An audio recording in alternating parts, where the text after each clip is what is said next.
If you are looking to rebuild credit, repair credit, you are in the right place. You have come across the Credit Masterclass.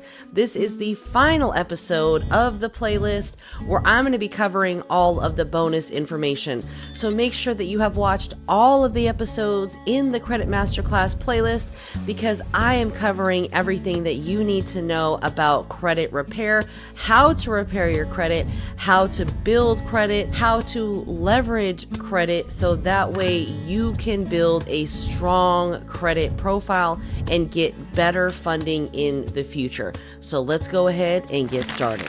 Welcome back, everyone. Thank you so much for joining. My name is Credit Coach Nicole Scott. And if you are new to the channel, make sure that you have subscribed to the channel, turn those bell notifications on, give me a huge thumbs up, and make sure that you share with a friend.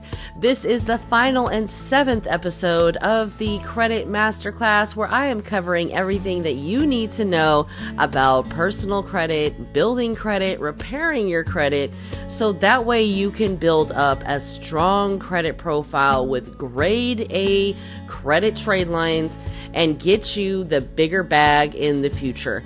Credit is all about progression, so you have to start somewhere, but I'm going to show you guys the exact way. And guess what? If you come across a few bumps in the road along your journey, you can always schedule a call and get some advice. So let's go ahead and get into all of this juicy bonus information that I put together for you guys. And if you are interested in purchasing some of the courses, I have the credit repair course where that teaches you how to repair credit and start a credit repair business.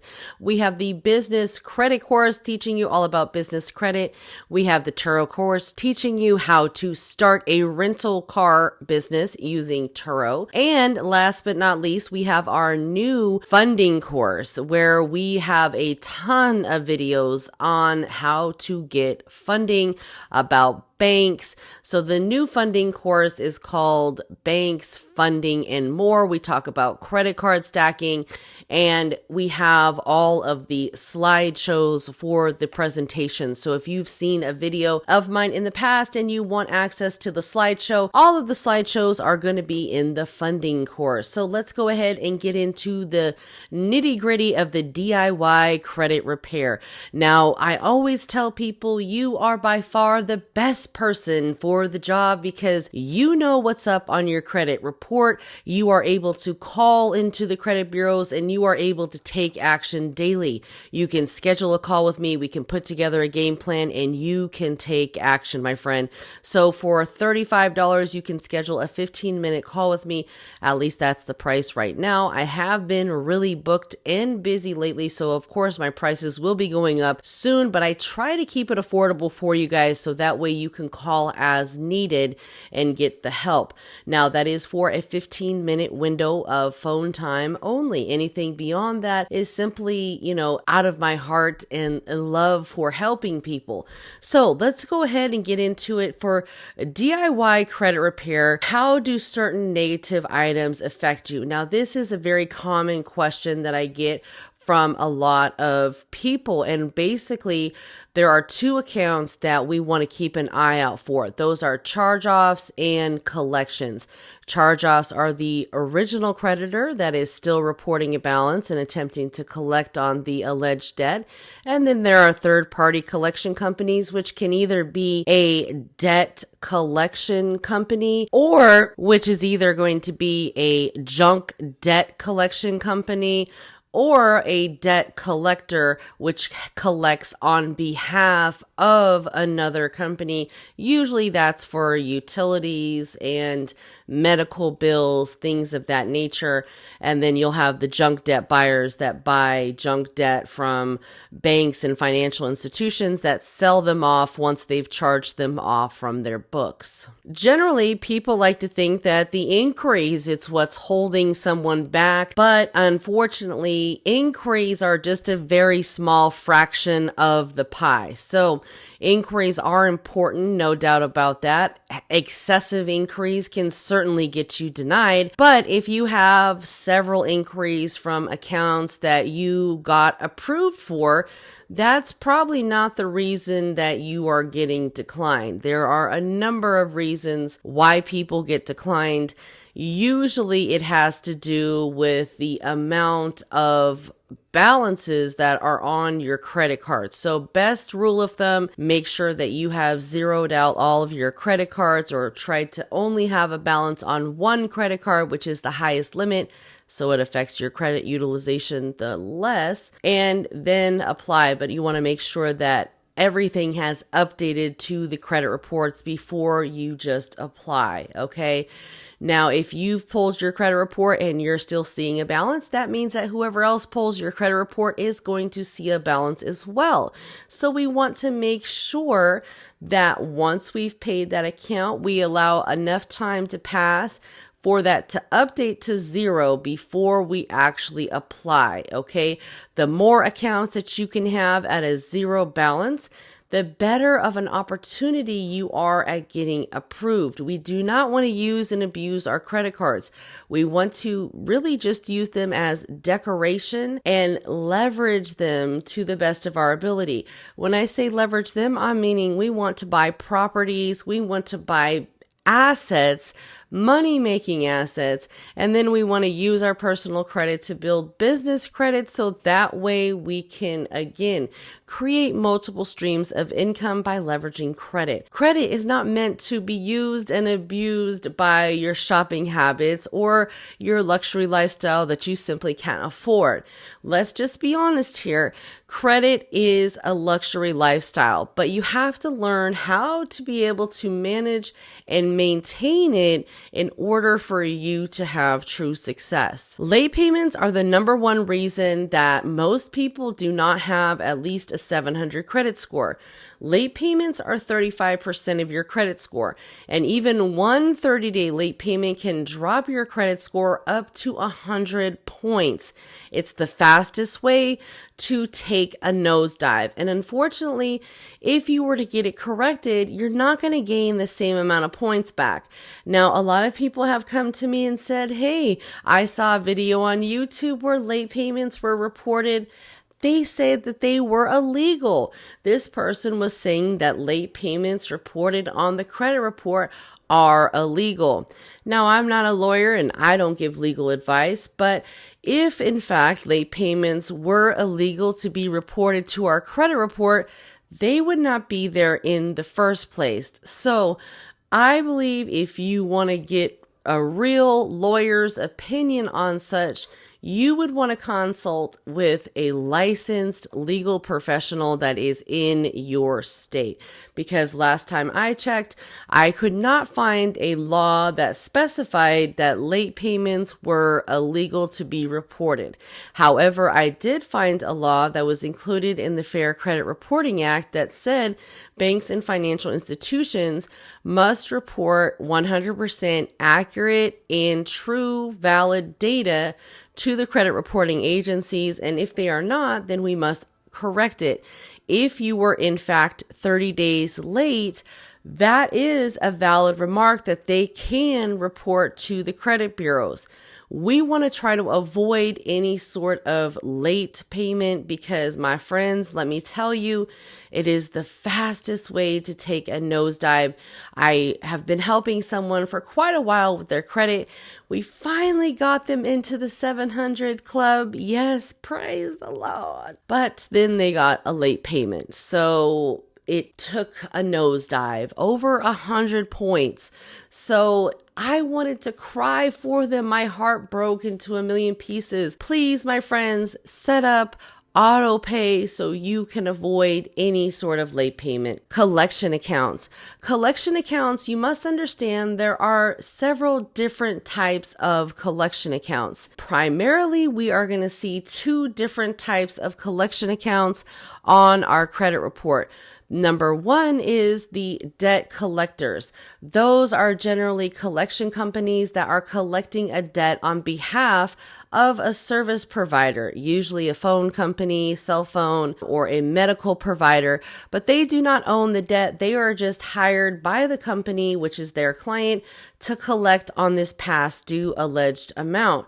You can still validate it, but ultimately, if it does come back that you owe the debt, you probably just want to settle up that old debt and move on. Once you've settled up debts that are being reported by debt collectors, they will no longer be reporting that debt. It's not like a junk debt buyer, which is now the owner of this collection account. So there are number two types of collection is the junk debt buyers. Those are going to be like your LV Envy, your Midland Funding, companies that purchase junk debt from banks and financial institutions for pennies on the dollar and then come and try to scare us into paying and collect the debt. These companies often buy our debt on spreadsheets and don't have a lot of validation when it comes to the debt validation process.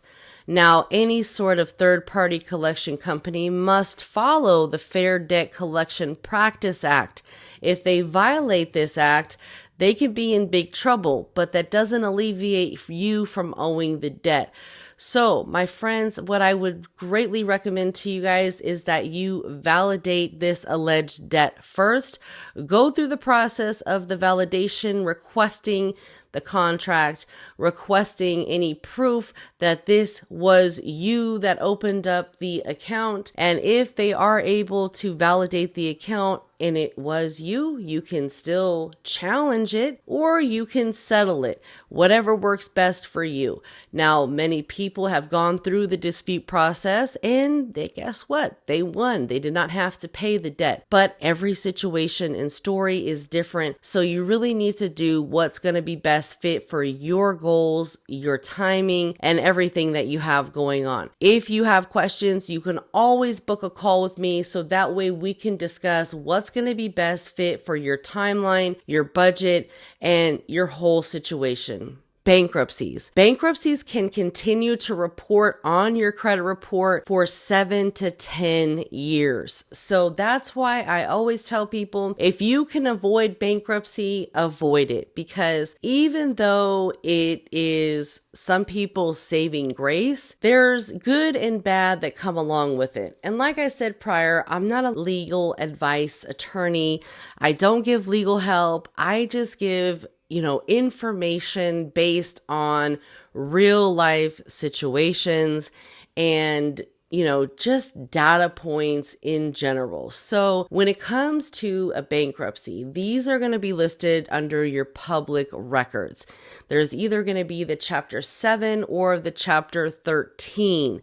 You can still dispute the validity of a bankruptcy because technically a bankruptcy was never reported to the actual credit bureaus. What happens is the court reports, well, not even reports, but uploads personal and private information to the PACER system. The PACER system then reports that data to third-party data companies like LexisNexis and LCI and all of these other third-party data companies, and eventually that data gets to Experian, Equifax, and TransUnion. So if you do have a bankruptcy, I have a whole video on how to go about deleting that, but you definitely want to make sure that you've disputed that information with all of the third-party data companies. You have locked all of your third-party data company like LexisNexis, and guess what? LCI doesn't offer that option. They're so challenging to work with. But nonetheless, we want to try to get the bankruptcy reported that is private information, and let's just be clear, bankruptcies can be one of the number one reason why you simply don't qualify for many things. When you have a bankruptcy, they just don't go away that easy. They can be very challenging. They can take a long time to dispute. And basically, when it comes down to getting a bankruptcy information deleted from your credit report, it really might just come down to really being consistent even if you have to continue to dispute that account over and over and over and continue to challenge them on how they were able to obtain this information, where they got it from, who they validated it with, so on and so forth. It's getting harder and harder to be able to run from your past these days. So that's why I always tell people, be smart about everything. Make your next move your best move. If you can't afford something long term, simply don't get it. I know it's tempting, and I know sometimes it might seem like it's a good idea and you got approved, and that's really the most exciting part of it all, is getting approved most of the time, but it always doesn't make financial sense, right? So you have to really make sure that whatever you're doing with your credit is going to make good financial sense for you. Never, ever, ever, you guys listening to my friends in the back, and if I say this probably in every one of my videos, friend, if you don't listen to nothing else that I say, friend, listen to this, my friend, okay? Listen, okay? Do not, are you listening loud and clear? Do not co-sign for anyone. I don't care who it is. Don't co-sign for your spouse. Do not co-sign for your mother, your father, your children. Do not co-sign for anybody. Okay? Never do you want to co-sign for someone. Instead, you help that person get their credit together so that way they can qualify themselves, right? And whatever they're qualifying for, whether it's a car, great, get them a good car, help them get a good interest rate, help them get into a car, and then you can help them work more on their credit so they can refinance their car and get a better interest rate. If they get a credit card, great. Okay, now they can add you as an authorized user, or you guys can add each other as authorized users to bump up your credit score. But again, with the authorized users, be careful. We're looking for 100% on-time payment history, and we're also looking for those that manage their cards properly. They maintain less than a 15% credit card utilization. Okay, those two data points are very important. Now, keep in mind, you will not go to jail for disputing debt on your credit report, okay? Or for any negative items on your credit report for that matter. If you haven't noticed, the credit bureaus are not government agencies. They are publicly traded companies that are for profit, okay? There are government agencies that help mandate the credit reporting agencies or bureaus or companies, as I should say, because at the end of the day, all these companies are data companies, and they share data with us, about us, and for us. So they know more about us than we know about us. And that's the beauty of it. We have to maintain positive history in order for us to have positive credit. The great thing about the United States is that debt is not a criminal offense, unlike other countries where it might be. Now, who are the credit reporting agencies? Oftentimes, you'll see me calling the credit reporting agencies the CRAs, credit reporting agencies. Again, guys, they are not any public entity.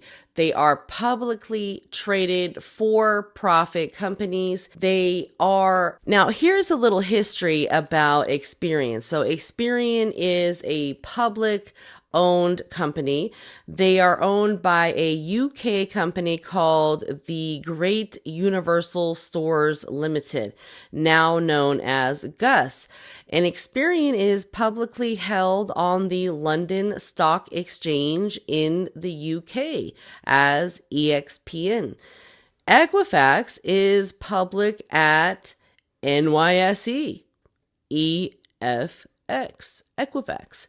They are formerly a retail credit company, RCC. And then last but not least, we have TransUnion, which is also a publicly traded company, same like Equifax. Formerly, they are a rail car leasing company. These companies have been around for over 100 years, so they have a lot of history behind them, and the CRAs make money on keeping information about us on our report. They lose money when we take it off or it's deleted and when they start reconducting their investigations. So of course, we are not their customers, okay? That's why they cut corners. That's why they outsource the work to foreign workers that are not even in the United States. So they only know what they are trained, and that is very, very minimal, okay? They do not care about profit. They care about profits, not us. We are not their customer. We are their product. The banks and financial institutions are their customer. So they could give a crap less about us. And that's why we as consumers have the Better Business Bureau to go and, get help from them. We can also go to the CFPB, which is the Consumer Financial Protection Bureau, which is a government agency, and they are put in place to help consumers like us make the credit bureaus do their dang job. So you can actually make a complaint right on the CFPB website, but you do have to make a complaint about each and every little thing. So if you are making a complaint about TransUnion, you would need to make just a complaint about TransUnion, and then a complaint about just Experian, and then Equifax. So it can be a process. What laws are the credit bureaus governed by? Well, they are governed by mainly the FCRA, which is the Fair Credit Reporting Act. And that was created in 1970. So that way the credit bureaus can be held responsible because they were reporting so many errors on people's credit reports and simply doing nothing about it. The government had to put in place some jurisdictions and regulations that the credit reporting agency must follow in order to stay compliant with the law. Up until about 1970, the credit bureaus really got over on everyone because there were no consumer laws to make them do their job. So the FCRA, again, it was put in place to have the government provide intervention to give consumers power over their own data. Can you believe that? And even still to this day in 2024, the credit bureaus are still making errors and are extremely challenging to work with when it comes to trying to get anything corrected on your credit report. It can be a process, especially for those people that have been a victim of identity theft. So my best advice to you is to keep on keeping on and don't allow them to get the best of you. You have to continue to challenge them, continue to call them, continue to fight for your rights as a consumer. One thing that is going to help us is knowing the laws that are on our side as a consumer.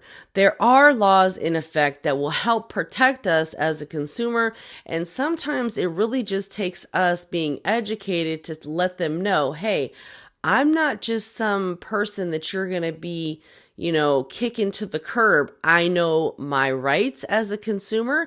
And guess what? When it comes to getting stuff off of our credit report, sometimes we need to cite laws under the Fair Credit Reporting Act. One of my personal favorite websites is the Cornell Law website, where you can get the exact verbiage that is in the FCRA, so that way you can state that exact law inside of your dispute letters. Now, I actually have a cheat sheet which has a ton of the consumer law verbiage on it that you can use inside of your dispute letters. I love to use these laws and put them into, just a very easy prompt for ChatGPT to generate a dispute letter, because it does all the work for you. All that you have to do is give it the direction in which it will go to.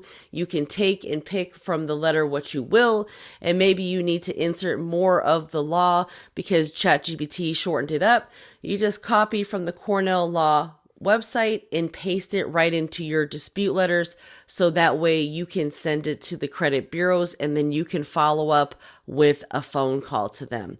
But you know your rights, and some people even send in FDCPA letters to the credit bureaus all the time, but that doesn't make any sense because guess what? The Fair Debt Collection Practices Act, which is the FDCPA, they are for fair debt. That means that the collection companies must follow the Fair Debt Collection Practices Act.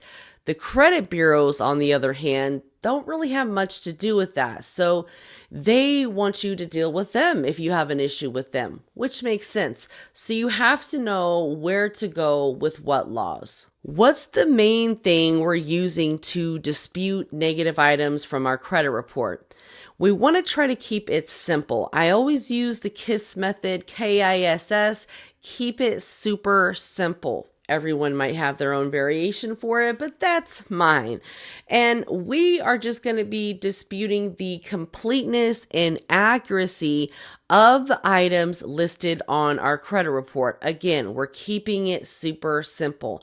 Almost 80% of people have inaccurate data listed on their credit report.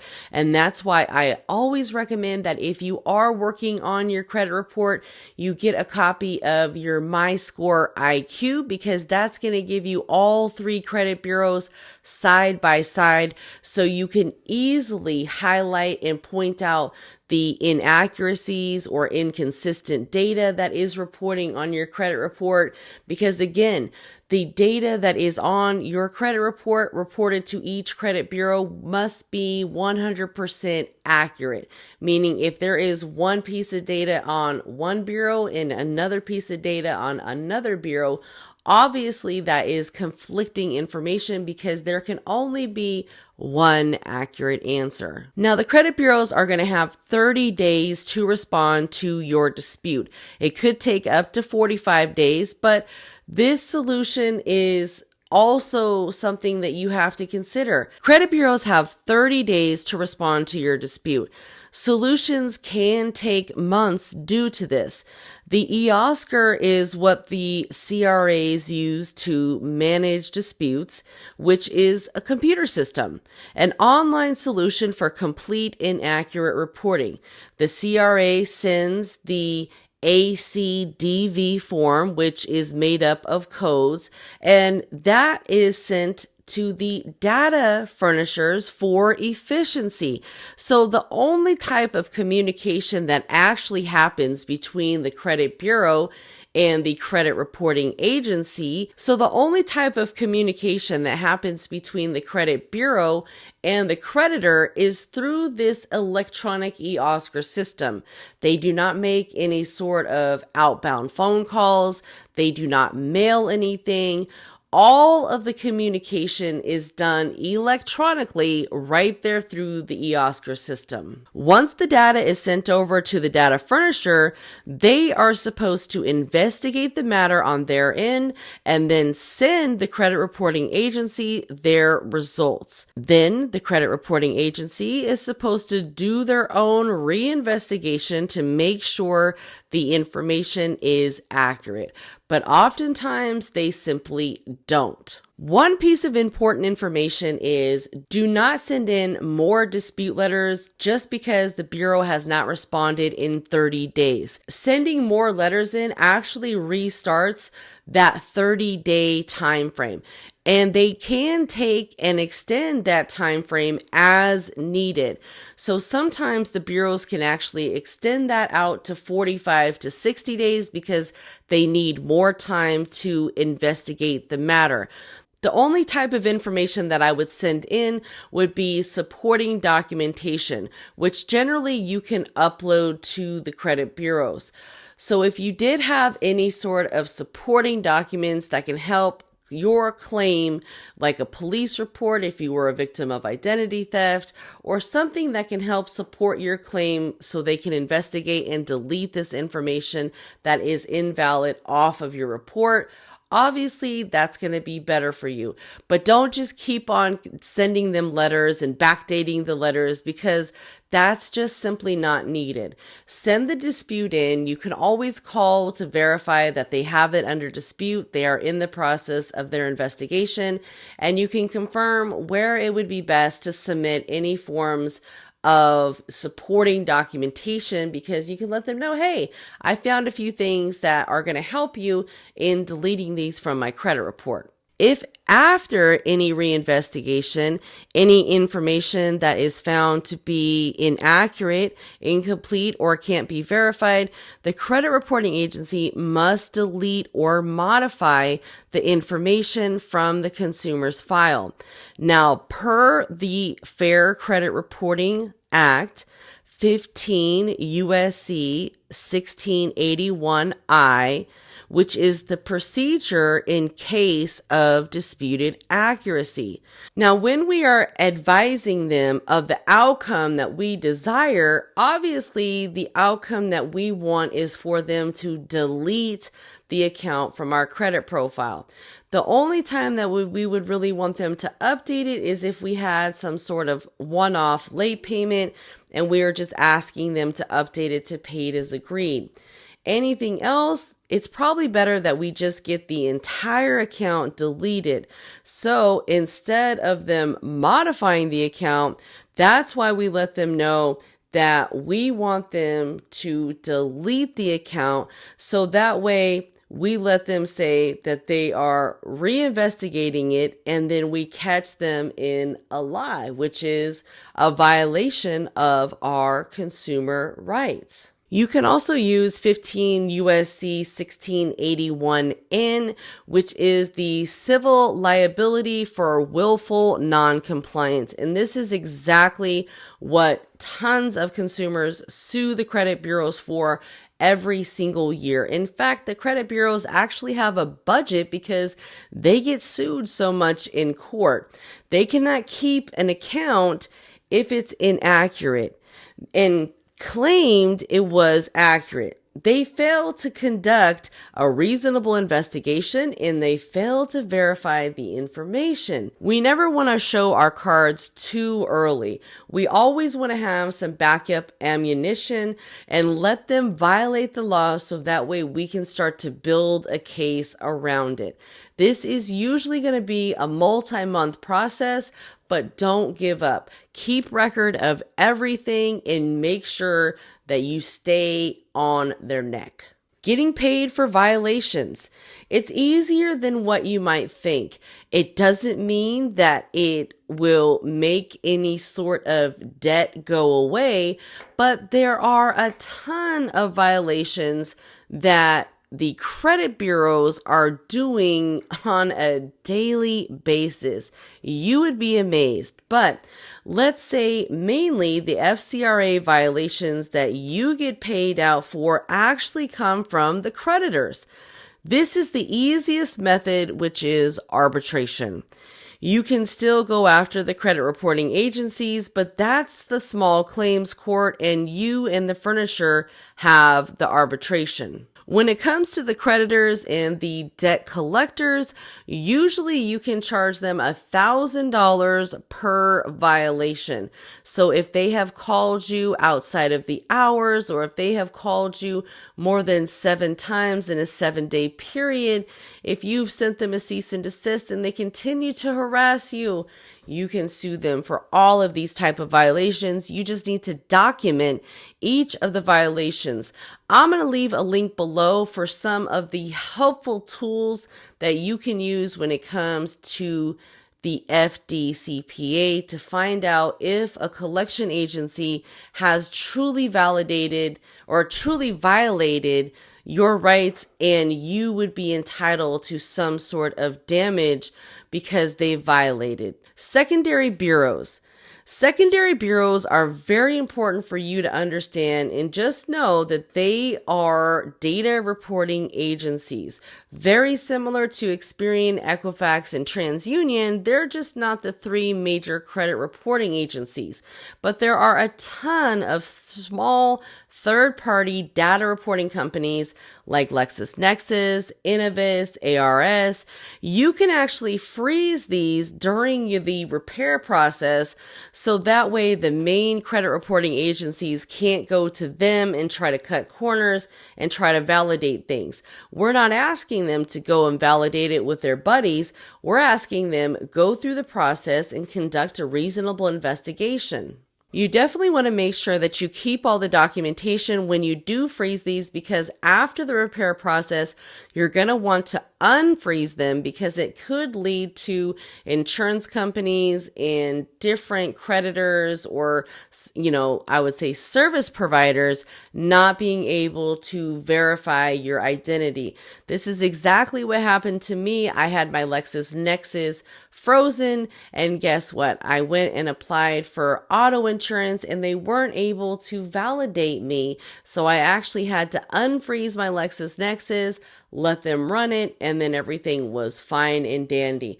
But that's just an example of how keeping these locked can prevent you from doing certain things. You can always lock them back, but what they're going to do is they're going to send you a code in the mail. You want to make sure to keep all of those documents in a binder and keep them safe, so that way if you need to lock and unlock, you can use that code to do so.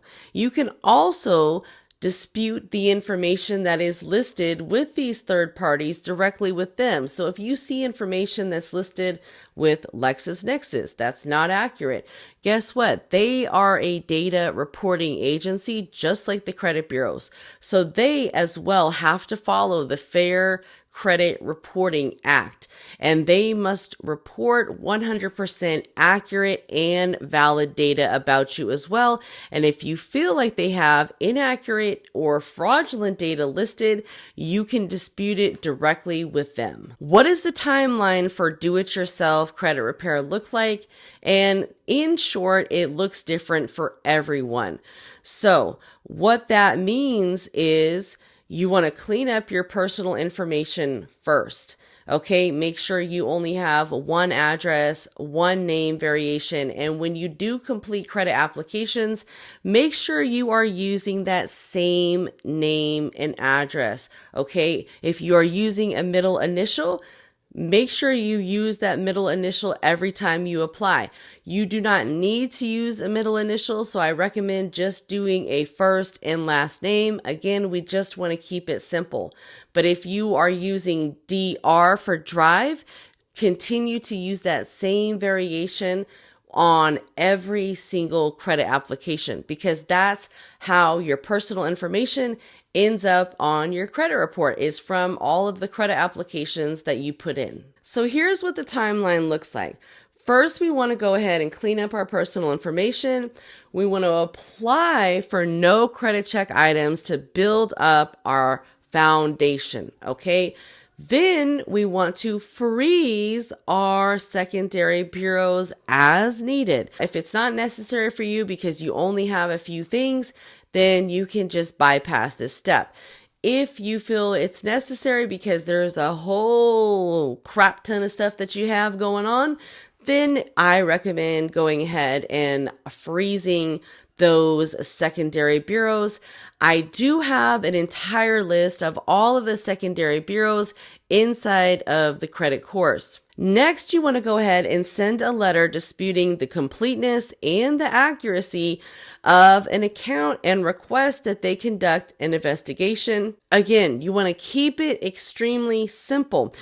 You don't need to over-explain yourself. With this dispute in letter that you're sending to the credit bureaus, you want to go ahead and send a copy of your state ID or driver's license along with proof of address and a copy of your social security card, so that way they are able to validate that this dispute letter is actually coming from you. You want to dispute the completeness and accuracy of the data that is being listed and request that they delete it, okay?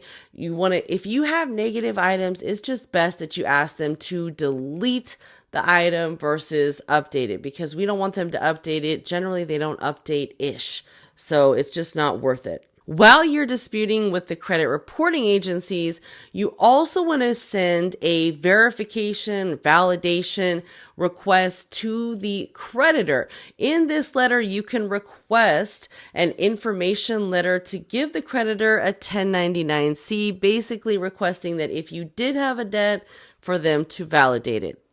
In so many words, using ChatGPT can be your best friend, but again, in the credit repair course, I have a library of hundreds of different dispute letters that you can potentially use as a base and then reword them inside of ChatGPT. But at least you're able to have some sort of base when it comes to drafting out your dispute letters to both credit bureaus and creditors. Again, we want to give the credit reporting agencies anywhere from 30 to 45 days to respond and get this information updated.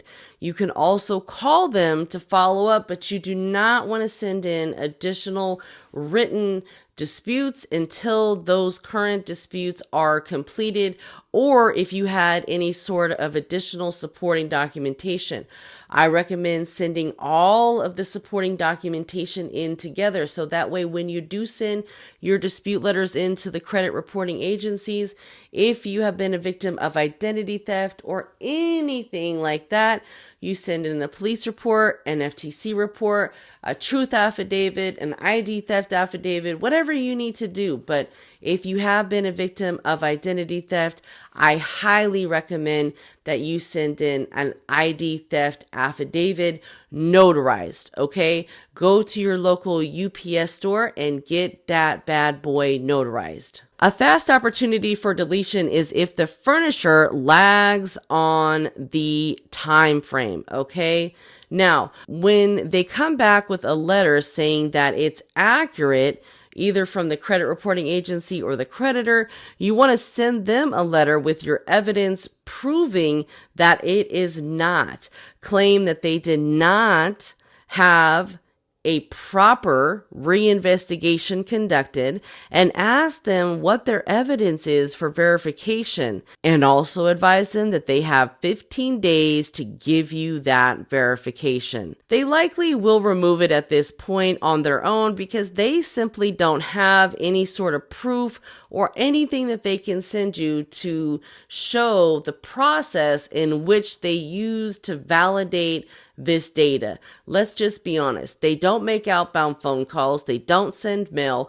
The only way that they are able to validate information is through a computer system, which leaves a ton of room for error. Let's just be honest, okay? So at this point, if they know that they have effed up, they will likely remove it at this point on their own because they don't want to admit to nothing, okay? They will never admit to nothing. You'll just see it disappear from your credit report one day. Then once you're done with the credit reporting agencies, then you want to go ahead and unfreeze the secondaries and apply for stuff in the future. If you do have your secondary bureaus locked, it could cause some problems when it comes to pre-approvals and getting approved for things. And that's why I always say when you are going to be applying, make sure all of those bad boys are unlocked, meaning the secondary bureaus. And of course, when it comes to the credit reporting agencies, make sure they are unlocked, and also make sure, if you don't remember anything else from this video, this is the second thing I want you to remember.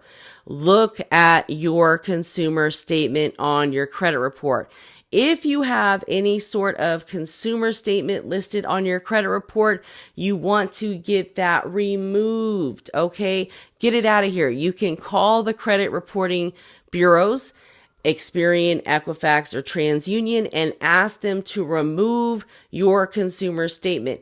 You might need to send in a written request to do so, but you can literally handwrite it or print it out. Please remove the consumer statement from my credit report. And then send them a copy of your ID, a copy of your proof of address. I would just send 2 forms of proof of address just to be on the safe side, and a copy of your social security card. So if your consumer statement said that you were a victim of identity theft and they must call you to verify, blah, blah, blah, blah, blah, all of that is going to cause problems when you go to apply for credit. So you want to take any sort of consumer statement off of your credit report before you start applying. If you have questions, feel free to reach out. Again, link is in the description below. Now, expect this whole process to be at least 60 to 90 days, and it can take longer because the credit bureaus, they're just nothing fast about them. They drag their feet and they take forever. So it's really us being able to follow up with them with phone calls and whatever else we can to push them along the process. Request for information. This is going to be the letter to the creditor. We are going to be requesting all of the billing statements, the account ledger, the 1090-90C for any sort of charge-offs, which were for $600 or more, all of the details that they have for this alleged account, okay? This is going to help you build a case. The creditor is most likely going to send you the information that shows the account is inaccurate. While ironically, they're telling the credit reporting agencies that it is accurate. How can that be? And here's another thing to consider.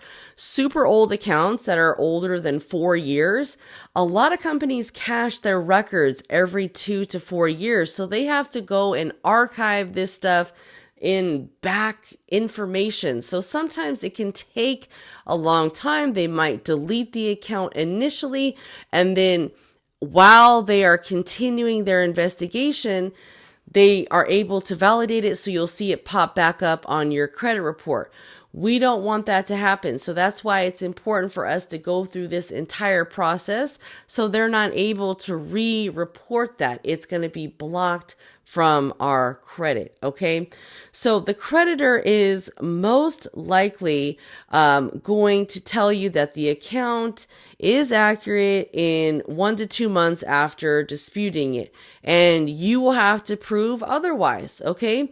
And it's just going to be straight from the source. So if you do happen to get any sort of proof from the creditor that the information is right or wrong or whatever the case may be, send that supporting document to the credit bureau, okay?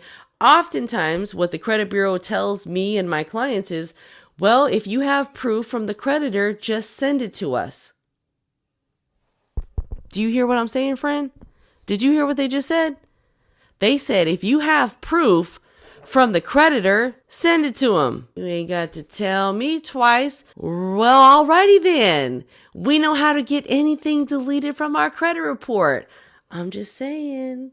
Sometimes you have to think outside of the box, and that's what you get for watching up until now. You get the real gems, because the people that click on my channel and click off within 2 to 3 minutes, they're not dedicated. Okay, that's why I love y'all so much, because you watch the entire video to get all of these type of gems that I drop throughout the video. So again, just like, comment, subscribe, leave me a note below. Let me know how you feeling. Let me know if you still with me. Give me a hey, thank you if you found value, or, just don't say anything mean. If you ain't got nothing nice to say, just don't say nothing at all. I know I talk a lot, but that's why I have a YouTube channel. I don't specialize in short videos. I specialize in long form videos that give you the game you need to know. Because oftentimes when you watch short videos, you don't get the whole story. There's missing pieces. If it was that easy to pitch in 60 seconds, everyone would have it, right? So again, what we're going to do with the creditors, we're going to let them know that they failed to conduct a reasonable investigation and ask them for the verification methods that they acquired from their conclusion, how they got to this, who they spoke with, where they got this documentation, all that good stuff. We want to really stick it to them, okay? Again, we're going to document everything. Now, when it comes to charge-offs, these are usually from accounts that have been past due for about 120 days or so. Once you have become 120 days delinquent, that is when when a charge off happens.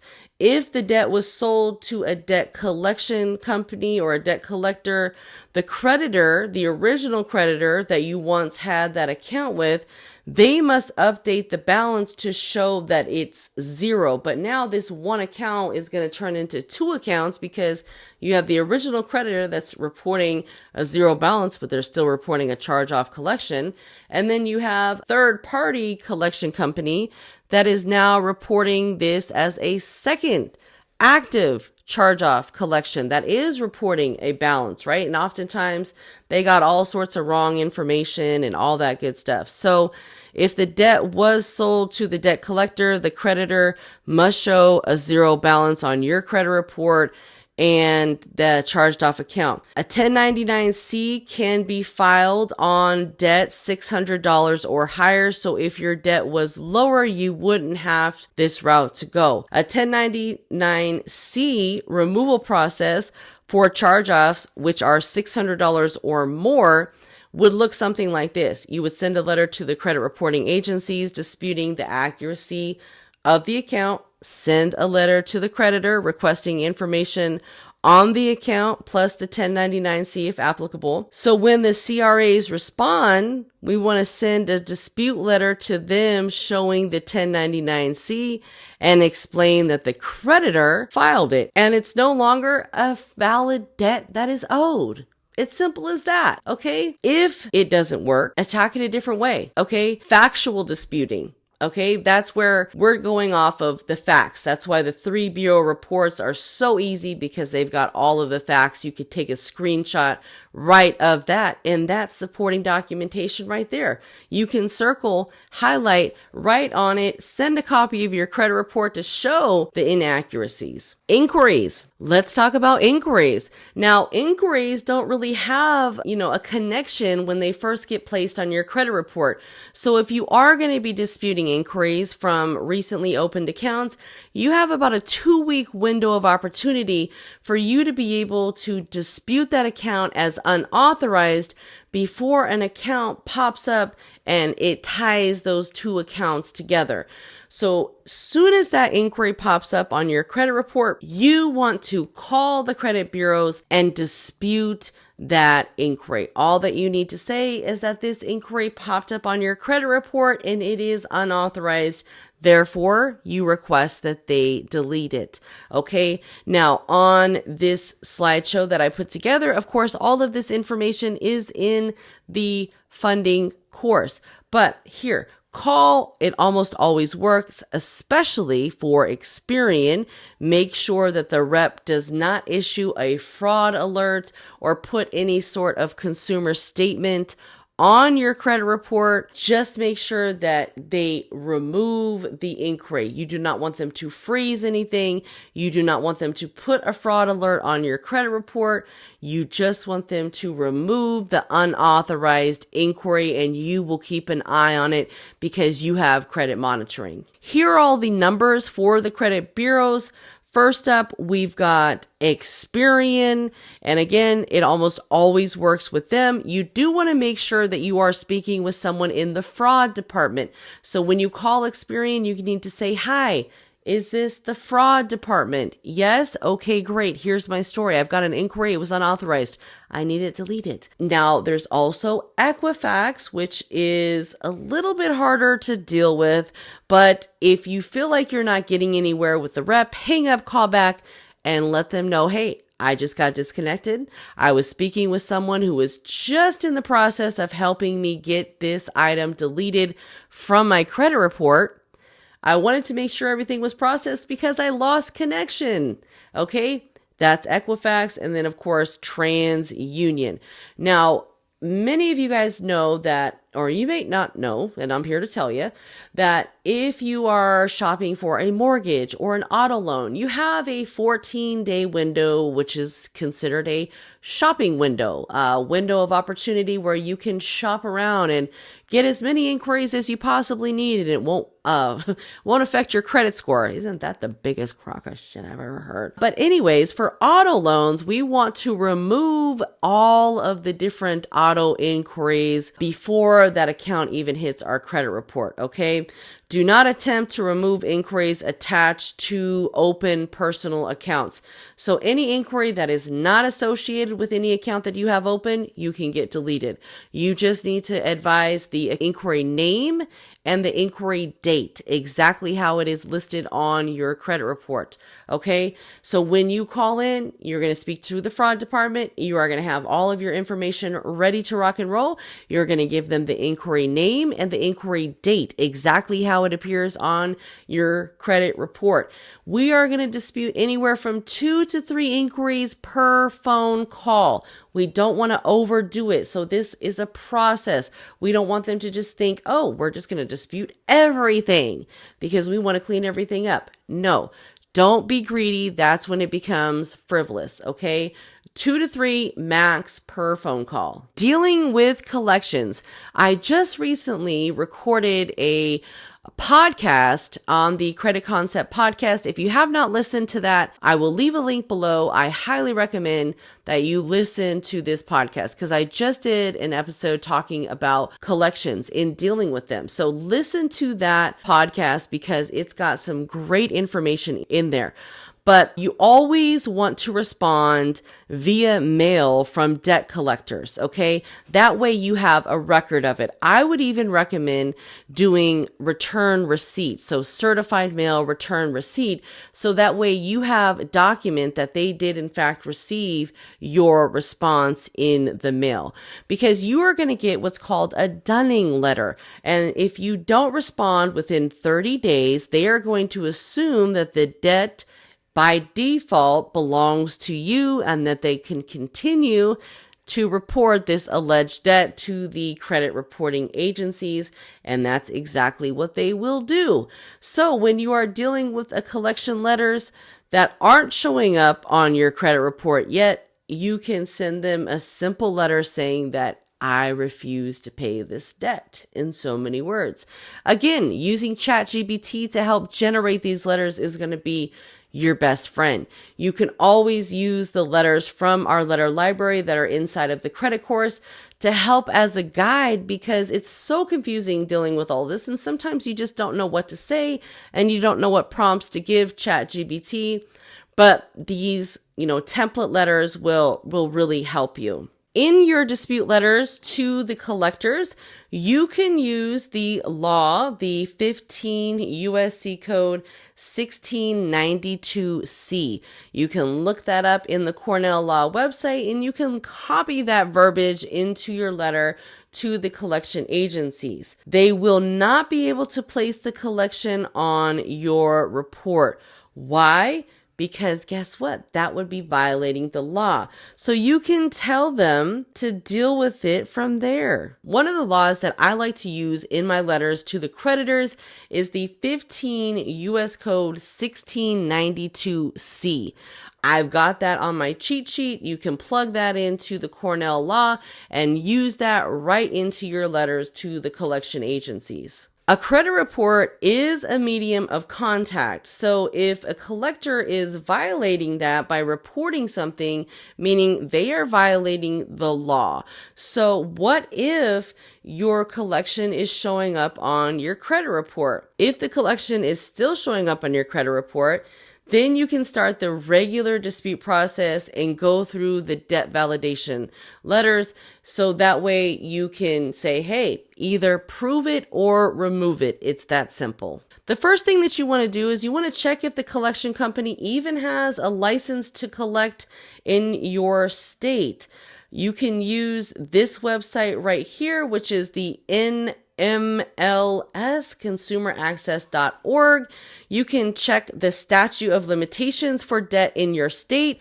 And what that means is in most states, the statute of limitation is limited. Therefore, I'm in California. So for example, if I had a debt that I first became delinquent on 4 years ago, that means they would not be able to come and sue me because there is a 4-year statute of limitations, meaning the date that you first became delinquent, that's when the time clock starts.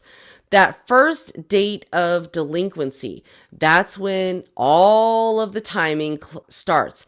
And if you make a payment, that can restart everything. So again, watch or listen, I should say, listen to the episode of the Credit Concept podcast where I talk about the collections so you can get a clear understanding, because sometimes debt collection companies will change that date. So they're still collecting on it, and you have to remind them, hey, no, the date of first delinquency was over 4 years ago. You are no longer able to sue me for this alleged debt. So check your state's statute of limitations and look into that to make sure that the collection agency hasn't re-aged your account. You also want to check for surety bonds by the requesting collection agency to ensure that they are in compliance. A lot of these collection agencies are very shady, so I always recommend that you go through the validation process first before you pay them. Now, if you are in a state of panic and you have to get it done right away, just make sure that it's a valid debt and you actually owe it. You can pay it and then it will go away, or at least you can get a letter from them to state that the balance is in fact zero, which would be fine for the underwriting department. What people fail to realize is that 99% of removals come from pinning the credit reporting agencies on inaccuracies. Once something is reported to your credit, whether it's accurate or inaccurate, oftentimes it just stays there because it was once reported as that, and there are millions and millions of reports out there. So once something gets reported, sometimes it just simply doesn't get updated unless we say something about it, because they don't have the time to go through each of our reports. We're just another number to them. So it's up to us as the consumer to ensure that our credit reports are 100% accurate and make sure that we are managing our credit so that way we can have success long term when it comes to credit. I want to thank you so much for spending the time with me to watch the entire credit masterclass. I am credit coach Nicole Scott. If you haven't by now, make sure that you are subscribed to the channel. Turn those bell notifications on, leave me a comment below, and most importantly, share this information with friends who are in the process of rebuilding and restructuring their credit themselves. Because credit repair is not just about removing those negative items, but it's about setting a solid foundation. So that way, when banks and financial institutions look at your credit, they can see that you're making progression. And guess what? You can be trusted because you're making those on-time payments. Again, guys, make sure to watch all of the episodes. There are 7 total episodes in the Credit Masterclass, and they are on the playlist coming up next. Let's go.